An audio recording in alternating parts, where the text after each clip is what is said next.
welcome back to my channel. Today I'm going to show you how to make a shaved Brussels sprout salad that ticks all the boxes. It's gluten-free, low carb, and vegan. So for all of you that were requesting a little bit of all of that, this is Thanksgiving side dish for you.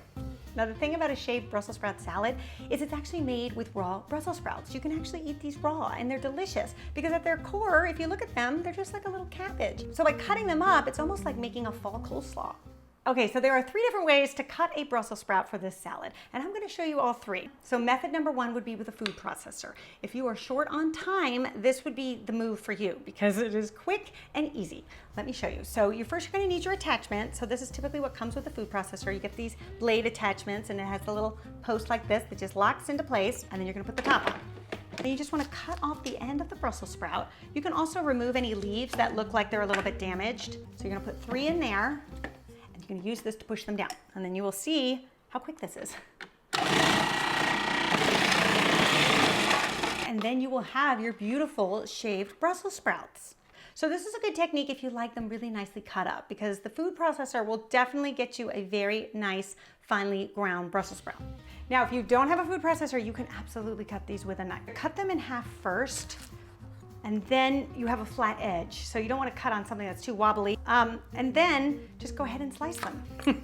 This would be the most tedious, but it will get the job done. It does give you a coarser shaved Brussels sprout, see, you can see, which I actually think is kind of pretty. So if you like it that way, this could be for you. Okay, now the third way is a mandolin. It's somewhere between the convenience of a food processor and the tedium of a knife. What I like about it is you do get nice uniform pieces, and they're a little bit chunkier than the ones that you get in the food processor. So you're gonna trim your edge, take your Brussels sprout, put it on the mandolin, make sure you're using the safety guard because this is a very small little vegetable, and in a matter of minutes, you'll be at the end. You don't wanna do this with your bare hands. You definitely want the guard.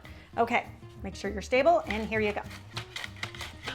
Now you do have to do this individually, sprout by sprout, but you'll be happy with the results because you see, I just did 3 sprouts and this is how many I got. And what I like about it is I think it just makes really pretty, almost like little rondelles of Brussels sprout. So those are the 3 methods. You pick the one that you think you have the most time and patience for. Okay, so I have all my Brussels sprouts ready to go. So this is what it looks like. This is 1.5 pounds. You can cover this, put it in your fridge overnight, and then assemble the next day. While we have the mandolin out, I wanted to show you another great benefit of the mandolin if you go this route. It is a great way to chop our apples. So this salad is really delicious with apple, and there's a couple of different varieties you could use, but I highly recommend the opal apple. It is a yellow apple, and the reason why I love it is because it doesn't brown. It stays just perfectly white. I mean, look at this. I was shooting these for my blog this morning. They're sliced into little matchsticks, and they're not even brown. They still look exactly the way they did when I cut them. Now, if you can't find the opals, a second best choice would be Gala apples. I find that they don't brown as quickly. So if you're using the mandolin, you can set it to your matchstick setting. And now I am just going to slice off the cheeks of the apple, is how I call it. That way you'll just be left with the core. Put on our little guard there and slice away. There, and I'll just turn them into these beautiful little matchsticks. All right, then the next ingredient that you can prep even a day ahead are your walnuts. So this salad calls for 2 cups of walnuts. I like to use the whole walnuts just because I think they're pretty in a salad like that. And you just want to put them on a baking sheet and roast them because it's going to bring out so much more flavor than if you just use them raw. It's so worth doing. And you want to go at 375 for just 8 minutes and they will be perfect. Okay, now for the dressing. This is another thing that you can get done the day before. I love this dressing because it pairs really well with all the flavors in our salad. So we're going to do 2 tablespoons of Dijon mustard. I think all great salad dressings begin with Dijon mustard. Then we're also going to add a tablespoon of apple cider vinegar. And then for a little sweetness, which will also help bring down the strength of the mustard, which can be a little overpowering, is 1 teaspoon of maple syrup. If you don't have maple syrup, you can also use honey. That would work too. You can just whisk that up.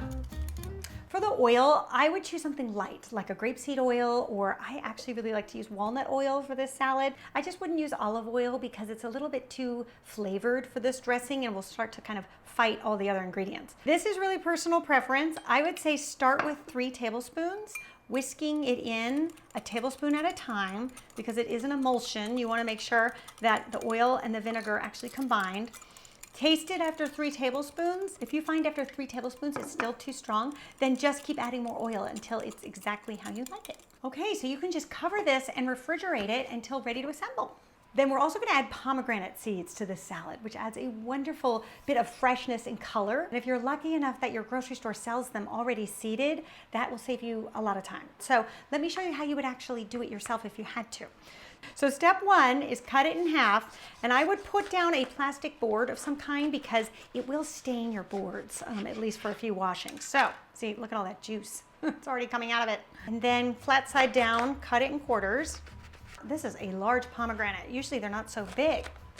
Then once they're sliced, get yourself a nice large bowl and fill it with some water. And then we're just going to leave them in the water. I like to do face side down and let them sit here for 10 to 15 minutes. And what that will do, it'll sort of soften the membranes and allow you to remove the seeds without a lot of mess.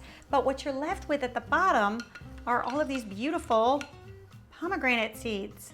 So you can give it a rinse and just get rid of some of the extra white bits and you're good to go. So that's how you do it. Now to assemble this beautiful salad, get yourself a big mixing bowl because there are quite a number of ingredients. And then you want to add in your gorgeous Brussels sprouts, our apples, which are still not browning. It's amazing. In they go. Our toasted walnuts, which are nicely cooled. In they go. And then I also like to add a cup, maybe a cup and a half of dried cranberries. Go. Wouldn't be Thanksgiving without our cranberries, right? Then the gorgeous pomegranate seeds. Look at all those beautiful fall flavors and so many textures. That's the other thing that's so great about the salad. And now for the dressing, you can just drizzle that right on top. I do think this is a salad that's best served already tossed because these Brussels sprouts and the apples and the nuts, they have so much texture to them, it won't go limp. So I say toss away. The thing that you will love about this salad is it's the perfect combination of sweet and tart and the little zing of the Dijon sweet mustard vinaigrette. It's one of my favorites. All right, you guys, if I don't see you before then, have a very happy Thanksgiving. And when we return, we are gonna get right into Christmas. I'll see you then. Bye.